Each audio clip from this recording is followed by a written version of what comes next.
How does life get so mixed up?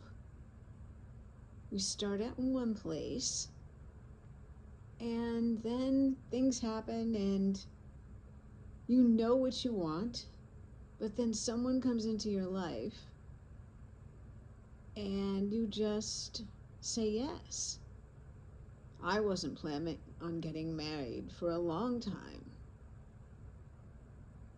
But here I had someone who paid so much attention to me, and I thought it was the real thing. But years later, I found out it wasn't. Then I moved away to a beautiful place where I should have stayed. But then I came back to the place where I had grown up to help my family. And still I remained stuck here, trying to get back to that other place that I loved so much.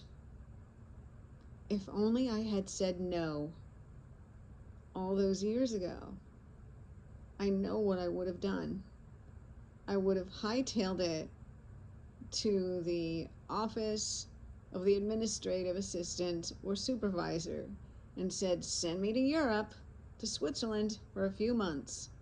And I would have broken it off, given the ring back, and who knows what my life would have been like.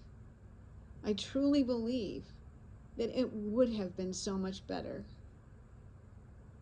But then you have those people that say it is what it is and that's the way it is. But I just don't believe that. If only we could go back and change just one thing. Wouldn't that be great?